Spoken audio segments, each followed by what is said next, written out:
discussing about the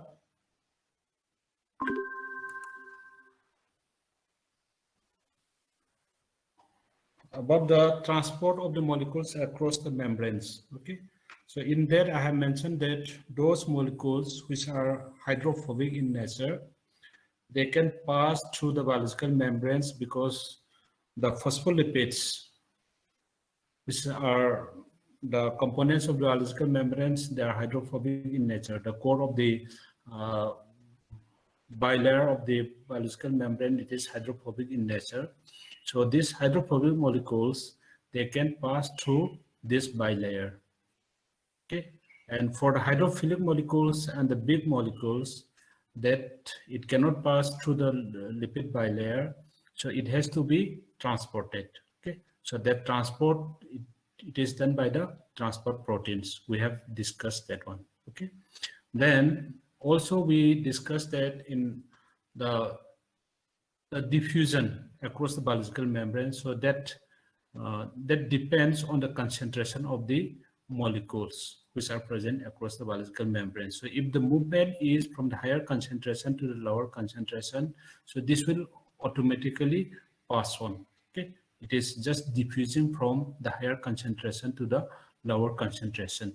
And since the movement is from higher concentration to the lower concentration, it may not require any energy to push these molecules to move from the higher concentration to the lower concentration. Okay, so it doesn't require the energy.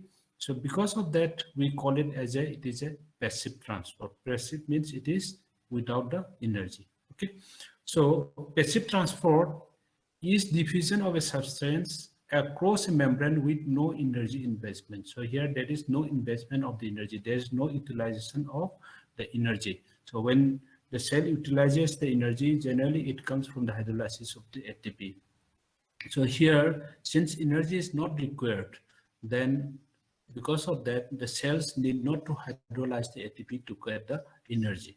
Okay, so diffusion is the tendency for the molecules to spread out evenly in the available space. So it is just that molecules, they want to spread out from the higher concentration towards the lower concentration. So uniformly at the equilibrium, all these molecules will be uniformly distributed in the available space. Although each molecule moves randomly, diffusion of a population of the molecules may be directional. So definitely it will be directional, it will be from the higher concentration to the lower concentration.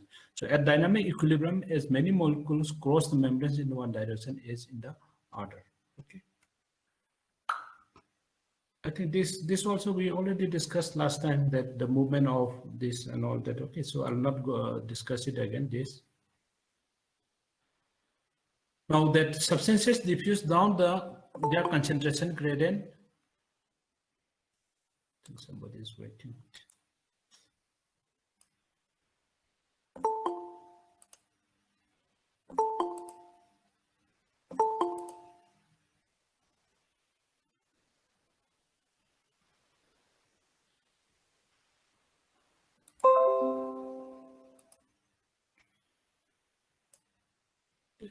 So substances diffuse down their concentration gradient, the region along which the density of a chemical substances increases or decreases. Okay, so here no work must be done to move substances down the concentration gradient.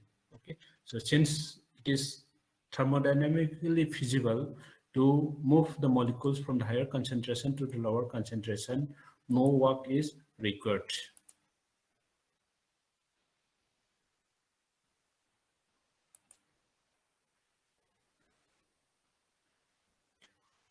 The diffusion of a substance across a biological membrane is a passive transport because no energy is expended by the cell to make it happen. Okay.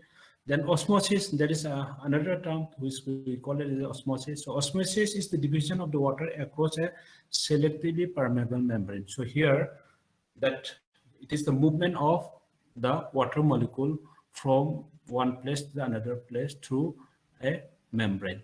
Okay. In case of the diffusion, there may not be any membrane, but in case of the osmosis, then it is through a membrane. Okay, So water diffuses across a membrane from the region of the lower solute concentration to the region of the higher solute concentration until the solution concentration is equal on both sides. Okay. So say suppose if you are separating two compartments by a semi-permeable membrane, and if that semi-permeable membrane, it is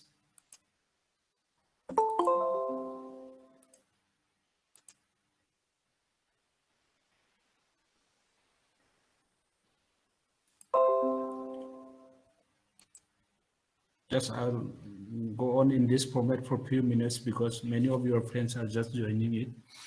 So I'll not go to the slideshow for a few minutes. Okay.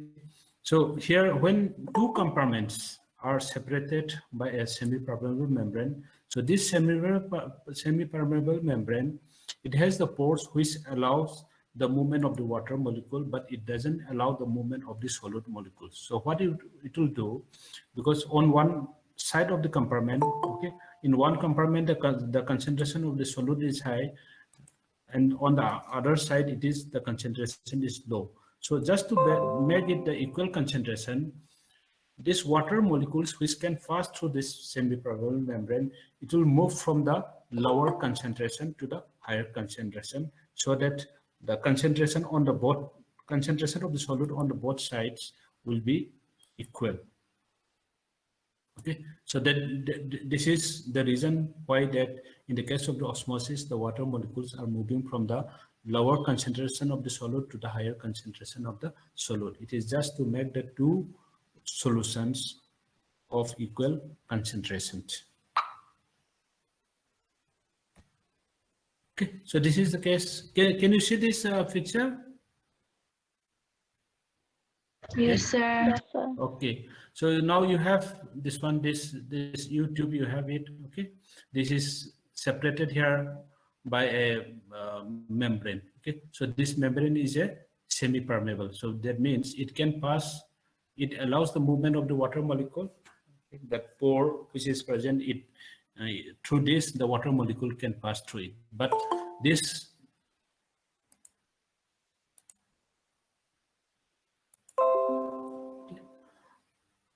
these solute molecules, okay, which are shown in the green color, they cannot pass through this membrane.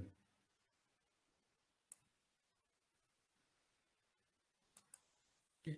They cannot pass through this membrane. So here, if you see the two compartments, so here it is the higher concentration of the solute on the right-hand side, and on the lower side you have the solution with the low concentration. So it is a lower concentration of the solute. So the solute concentration is different. So what the water will do is that now this solute, it cannot pass through the membrane, only the water can move it. So this water molecule from the lower concentration of the solute, it moves through this semi-permeable membrane, and it comes to the region where the concentration of the solute is high. So after some time, that means at the equilibrium, then the concentration of the solute in both the compartments will be same, but the amount of the water that is present here, it will be more. Okay, so here the movement of the water molecule through a semi-permeable membrane. So this is a process of the osmosis.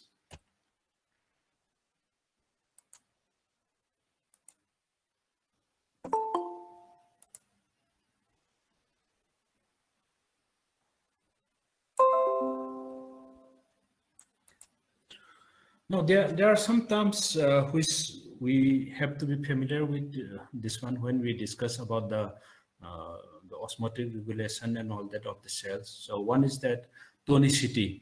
So this is the ability of a surrounding solution to cause a cell to gain or lose water. So whether a cell will get the water from its environment, or the water molecule from the cell has to go out to its environment.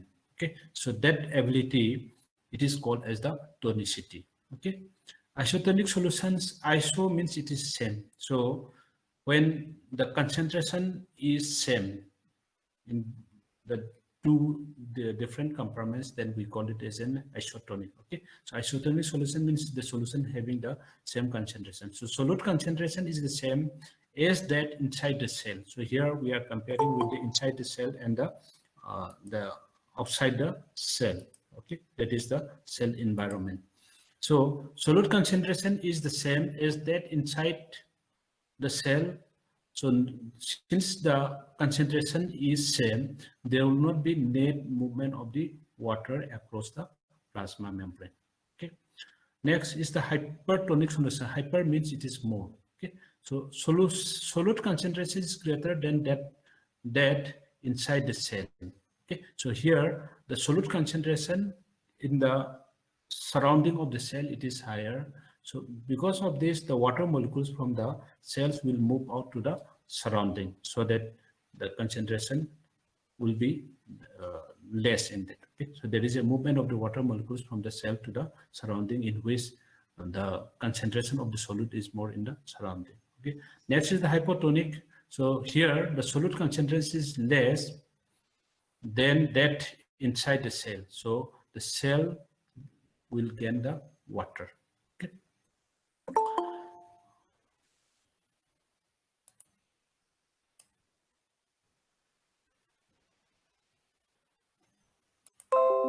Okay.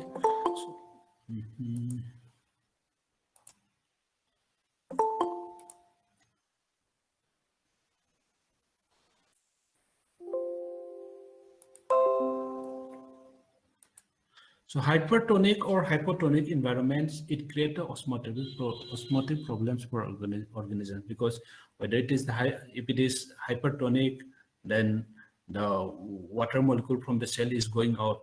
So since the water molecule from the cell is going out, the cell will shrink. Okay, it will shrink. If it is a hypotonic, then when they are put in the hypotonic or the hypertonic solutions, but if they are placed in the isotonic solution, then this is not going to affect the normal cell size or the cell structure.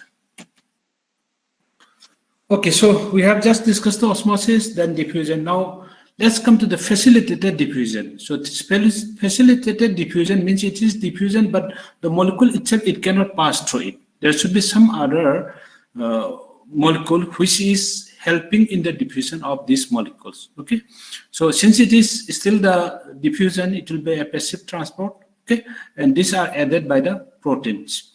So in facilitated diffusion, transport proteins speed the passive movement of the molecules across the plasma membrane. Okay, so what it is doing, it is just increasing the speed of the movement of the molecules. Say in the normal case, 1 or 2 molecules is passing through this membrane. Okay, but when these proteins are present, then it is going to increase. Instead of 2 or 3, it may increase to 1,000 molecules. It may increase to this one. It means it speeds up the movement of the molecules across the plasma membrane. So channel proteins provide the corridors that allow a specific molecule or the ion to cross the membrane. So what it does, that the membranes which are present in the plasma membrane, it forms a channel. Okay, so these channel proteins, it provides the corridor. It allows it helps this molecule to pass through the membrane. Okay, the channel proteins, it includes like the aquaporins that last time we mentioned, that this is a transport protein which facilitates the diffusion of the water molecules across the biological membranes.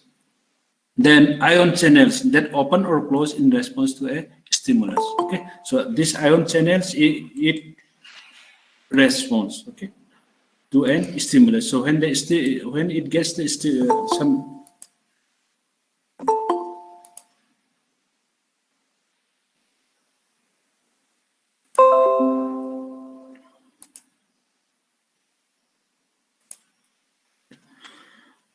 So when it gets some signal, then it opens or closes so that the ion can be transported. Okay. So carrier proteins undergo a subtle change in the shape that translocates the solute binding site across the membranes.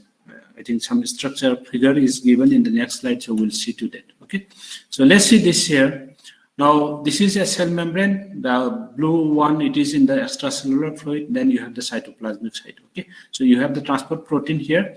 Now, if you see here, the concentration of this solid molecule, it is higher on the extracellular fluid compared to the cytoplasmic site. On the cytoplasmic site, only 2 molecules are shown, whereas in the extracellular fluid, here 6 molecules are shown here. Okay, so the concentration of these solutes on the extracellular fluid is more compared to its concentration in the cytoplasmic site. Okay, so that means these molecules, if they move from the extracellular site to the cytoplasmic site, then this is down the concentration gradient. It is not against the concentration gradient, but it is down the concentration gradient. So it can move without any energy. It can move, but these molecules, it is impermeable through this lipid bilayer. They cannot pass through the lipid bilayer. So what they have to do is that there should be some proteins which facilitates the movement of this molecule. Okay? Though they are moving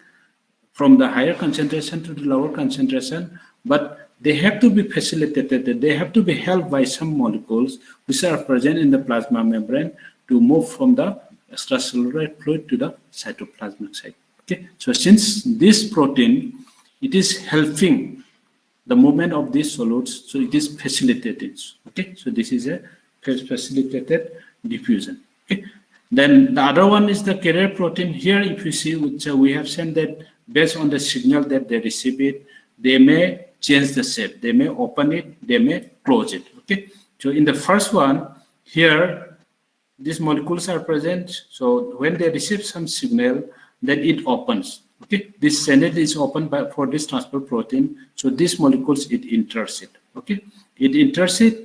Then once this molecule enters it, this transport protein, then this site, the extracellular site, it is closed and the cytoplasmic site is open. So these molecules are transported. Okay, so this is how the carrier proteins, they are transporting the molecules down the concentration gradient. Okay, so till now what we discuss is without spending the energy, but there are some molecules which has to be transported against the concentration gradient. Okay, so that means since they have to move from the lower concentration to the higher concentration, they has to be pushed through, and for this energy is required, and that is called as the active transport. So active transport means there is a utilization of the energy to push this or to move these molecules from the lower concentration to the higher concentration. The facilitated diffusion is still passive because the solid moves down its concentration gradient and the transport requires no energy. Some transport proteins, however, can move the solutes against the concentration gradients. Active transport moves the substances against their concentration gradients.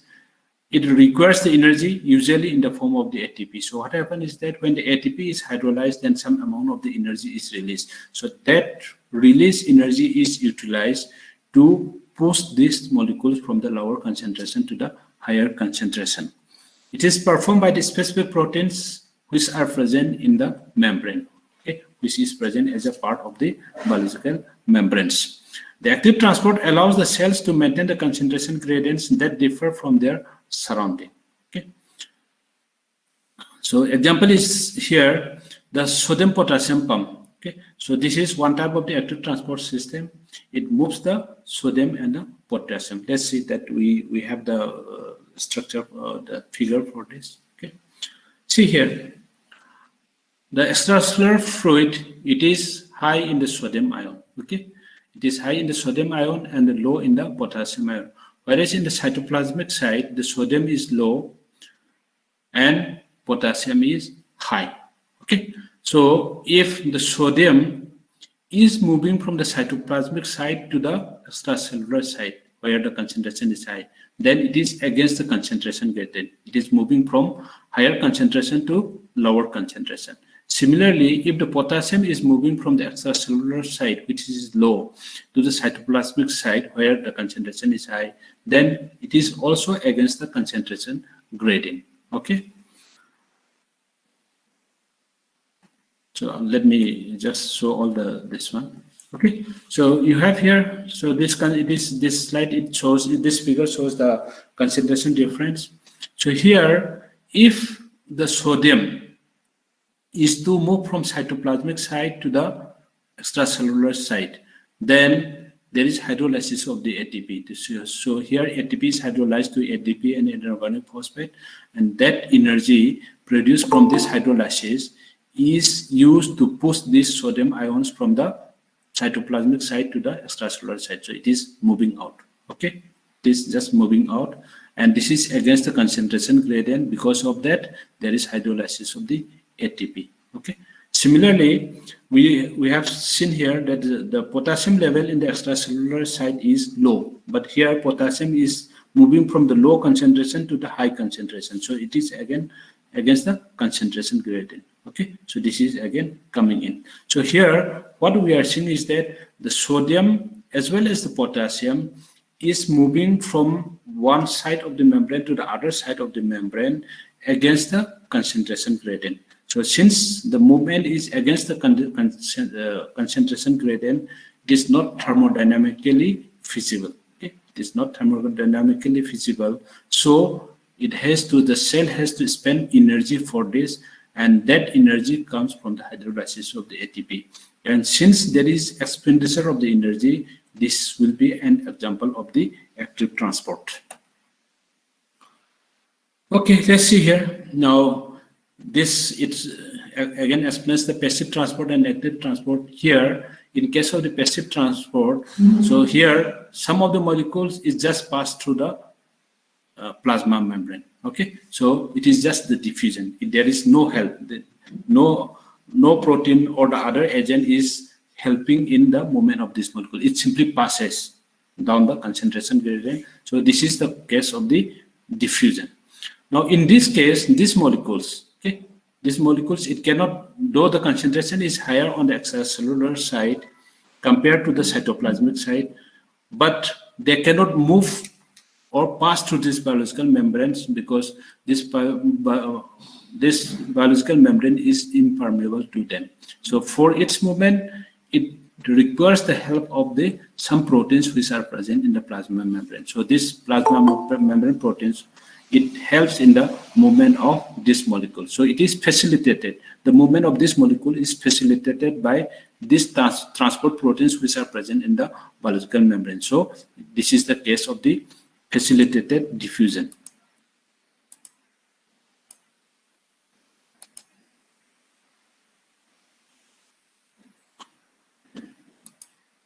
Okay. Then this is the active case. In case of the active case, now this round one, okay, the molecule in the round shape, this higher concentration in the extracellular side, whereas the square size,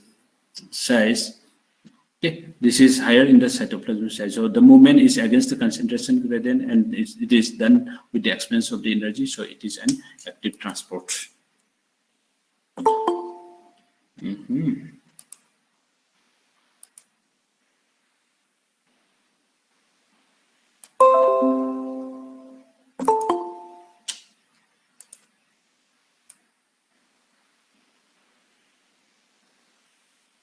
How many students are there in your class? Yes, anyone who knows? 29. What is your strength in the class? 79. 79, sir. 79. Okay, but only 62 are present. Anyway, there may be a problem in all that.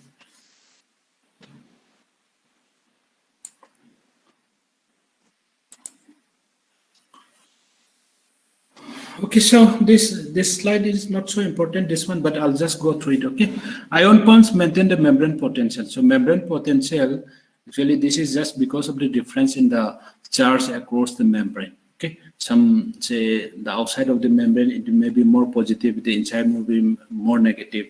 It's just because of the differential distribution of the ions like the sodium, potassium, chloride, and all that. Okay, so how it is maintained? How this difference in the potential or the electrical charge, difference in the electrical charge is maintained by the cells. So it is just maintained by the ion pumps. Okay, so this ion pumps, it transport the molecules against the concentration gradient, and because of that they can maintain the membrane potential. Okay, I don't know whether you have discussed this in physiology or not. You must have discussed it in the nerve transmission and all that. Okay? So membrane potential is the voltage difference across a membrane. Voltage is created by the differences in the distribution of the positive and the negative ions across a membrane. So two combined forces, collectively called the electrochemical gradient, drive the diffusion of ions across the membrane. So this is a chemical force, the ions concentration gradient. The second is an electrical force, the effect of the membrane potential on the ions movement. Okay, and electrogenic pump, okay, is a transport protein that generates the voltage across the membrane. So how this voltage it is generated, it is just done by a pump which is called as the electrogenic pump. The sodium potassium pump is the major electrogenic pump of the animal cells, because we have seen that the concentration of the sodium, okay, it is low in the extracellular fluid, then potassium is high, and this is just opposite to that of the cytoplasm of the cell. But still there is the sodium is pumped out, then potassium is pumped in against the concentration gradient. Okay, so it is all done by the pump. So this is sodium potassium pump. It is the major electrogenic pump of the animal cells. The main electrogenic pump of the plants, fungi, and bacteria is a proton pump, and this they use it to store the energy. Okay? So it helps to store the energy that can be used for the cellular work. Now, when maybe we'll be discussing it when we discuss the metabolism, say about the oxidative phosphorylation, all that. Okay? So how this pumps, it helps in the generation of the ATP. Okay? Same thing in the plants and all that. If you study the photosynthesis, so what is working in that is all through these pumps only. Okay? Plants will not discuss it, but what we'll be discussing all these things when we discuss the oxidative phosphorylation.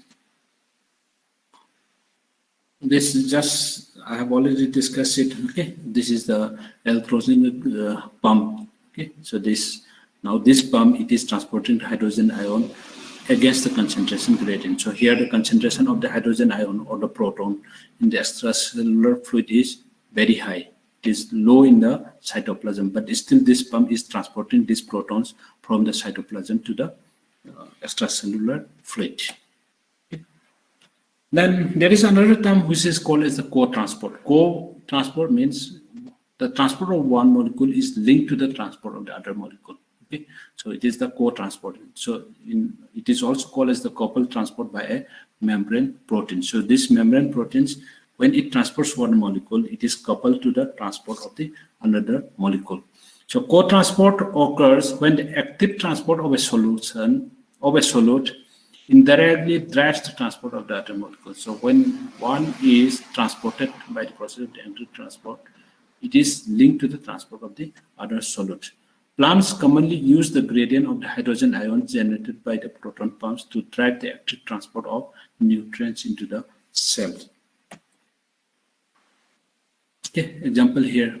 So here, this proton pump, it is transporting the hydrogen ion from the cytoplasm to the extracellular fluid. Okay, so here for this proton, the concentration here is in the extracellular fluid is high. So since the concentration is high here, it can come back to the cytoplasm, okay, where the concentration is low. So there will be a diffusion. So the first one is an active transport, then it's returned to the cytoplasm, it is an diffusion. So when this proton molecule, it comes from the extracellular side to the cytoplasmic side, then it is linked to the transport of the sucrose. Okay, so the transport of the hydrogen ion or the proton will also lead to the transport of the sucrose by this transport protein. So it is a case of the co-transport. Okay, transport of one is linked to the transport of the other molecule, that is called as the co-transport. Okay, then I think this is the last part of the transport across the biological membranes. So there are different mechanism by which the cells will take in the molecules or will excrete out the molecules. Okay, so that are the exocytosis and endocytosis. Exocytosis means it is going out from the cell. Endocytosis, it is entering the cell. Small molecules and the water enter or leave the cell through the lipid bilayer or through the transport proteins. Okay? But the large molecules such as the polysaccharides and the proteins cross the membrane involved through the vesicles. So if it is a large molecule like the polysaccharides and the proteins, then it has to cross the membrane through some vesicles. Okay, there is a diagram for that. We will come to that. So bulk transport, it requires the energy also.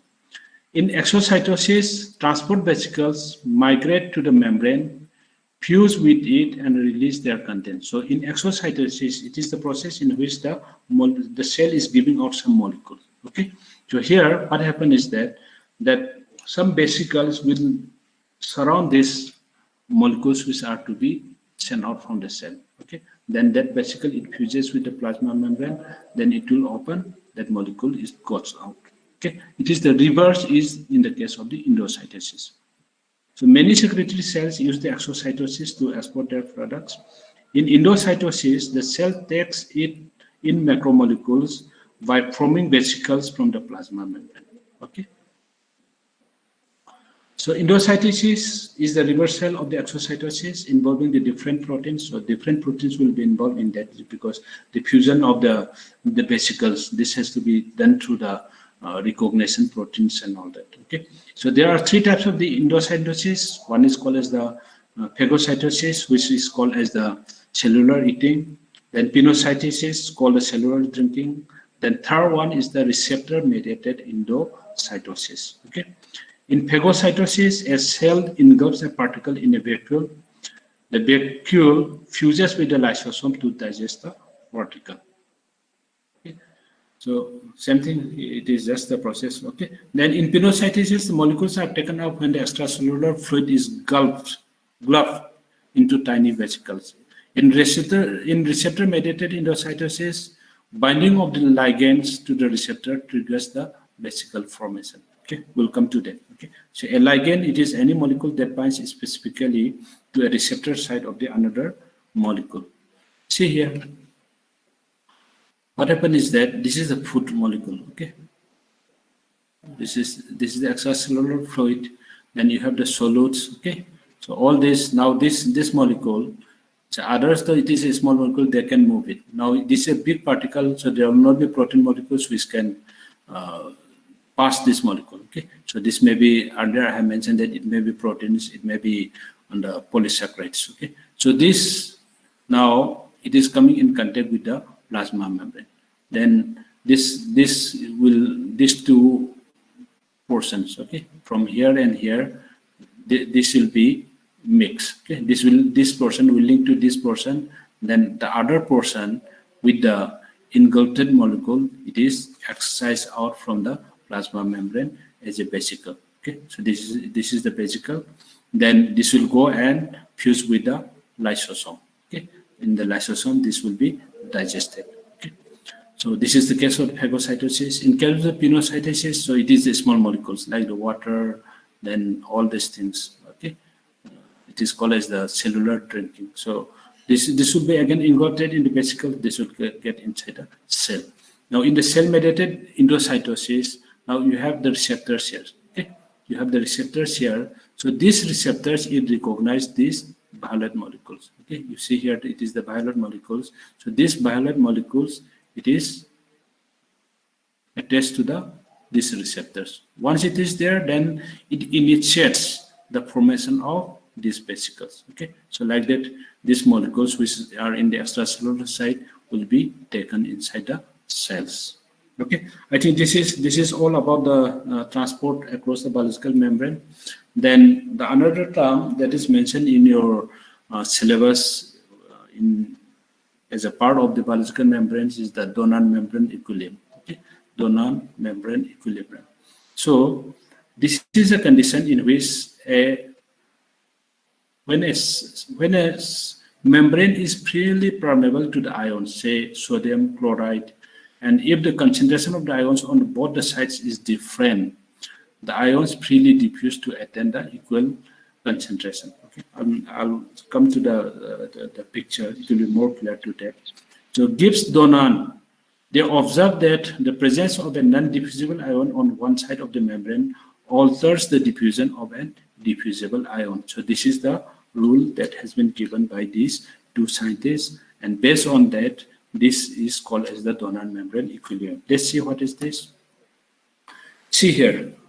Now you have the two compartments which are separated by a semi-permeable membrane. Okay, so in the compartment 1, here it is written as 1, the other one is the compartment 2. So in the compartment 1, you have this solution. It contains the sodium, it contains the proteinate, it contains the protein. Okay, sodium, we know that it carries the positive charges, then the protein, it carries the negative charges. So this is balanced. Okay, then here on the compartment 2, you don't have the protein, but you have the sodium ion, you have the chloride ion. Okay, so this membrane, it is permeable to sodium and chloride, but not to the protein.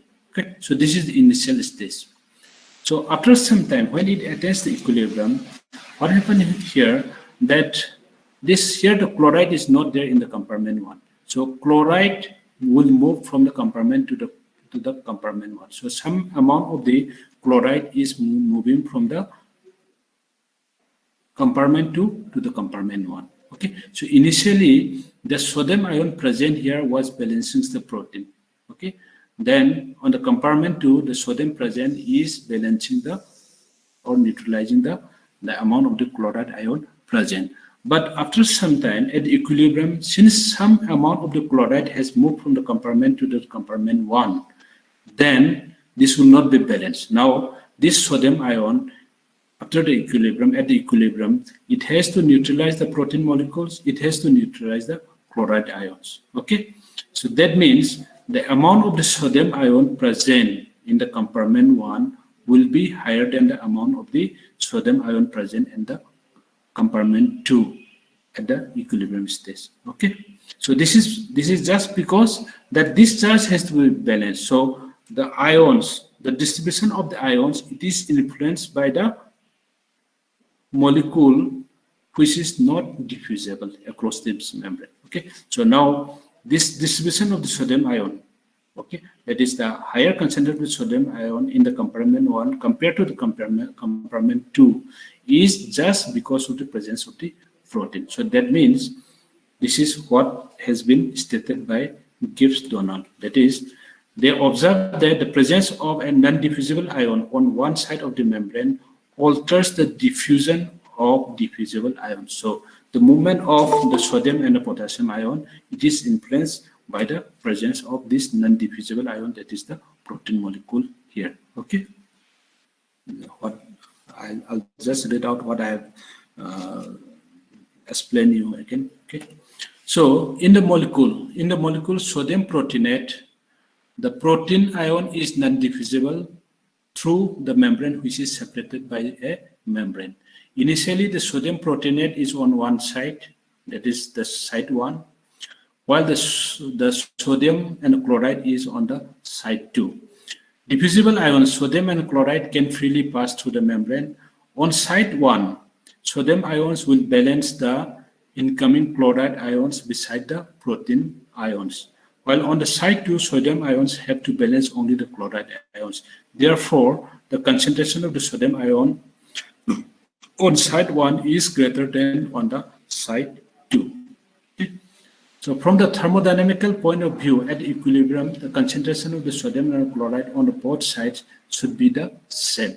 Okay. Consequently, the concentration of the chloride ion should be greater on the side 2.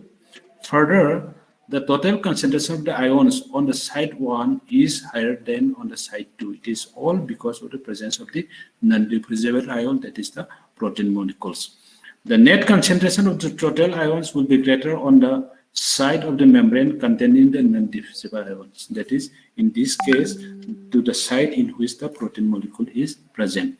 This leads to a difference in the osmotic pressure on either side of the membrane. Okay, so this is the case, what is happening in the cells. Okay, so in the cells, some of the molecules will be present in high concentration then compared to the others. So like we have seen the sodium concentration, it is that movement. So all this, that accumulation of the sodium ion, it is just because of the presence of the protein ions. So sodium it is positive, then we know that the proteins are negative. So because of the presence of the non-diffusible ions, non-diffusible molecules, that is the protein, the movement of the sodium ions from the extracellular side to the inside of the cell, it is possible. It's all because of the application of the donor membrane equilibrium. Okay. The applications of the donor membrane equilibrium in the cells, that is, you can call it as the physiological application of the donor membrane equilibrium. So first is that the difference in the ionic concentration of the biological fluids. Okay, so we all know that the lymph and intestinal fluids, okay, lymph and intestinal fluids, they have the lower concentration of inorganic cations, that is, that sodium and potassium. Okay, and higher concentration of the anions, that is the chloride ions, compared to the plasma. So this is just because of the presence of the higher concentration of the protein in the plasma. Okay. Second is the membrane hydrolysis. So membrane hydrolysis, most of you must be knowing it, but I'll just repeat it. So the relative strength of the hydrogen ion and hydroxyl ions, and therefore, so acidity, we know it that hydrogen ion and hydroxyl ion, that represents the acidity or the alkalinity. Okay. On the other side of the membrane is influenced by the presence of the non-diffusible ions. Okay. So acidity or the alkalinity of the across the biological membranes, it is influenced by the non-diffusible ions. And this phenomenon is called as the membrane hydrolysis. So what is that? It is the membrane hydrolysis. That is the acidity or the alkalinity across the membranes, which is present because of the presence of the protein molecules. This we call it as the membrane hydrolysis. Okay, so this phenomenon we call it as the membrane hydrolysis. So the donor membrane equilibrium explains the greater concentration of the hydrogen ions in the gastric juice. So we know that in the gastric juice, we know that the pH is around say 1.5 to 2.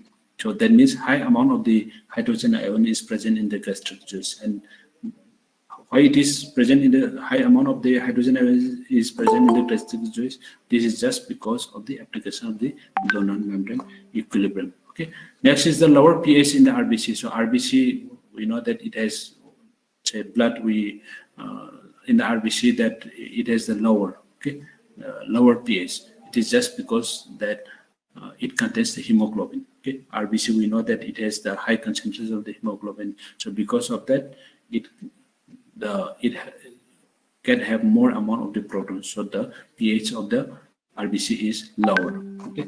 Next is the osmotic imbalance. So donor membrane equilibrium, which results in the differential distribution of the ions in different compartments of the body. It partly explains the osmotic pressure differences. Okay.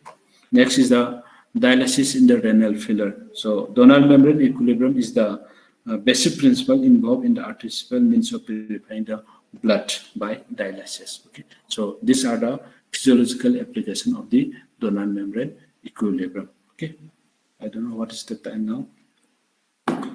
I think this is all about what I wanted to discuss about the biological membranes.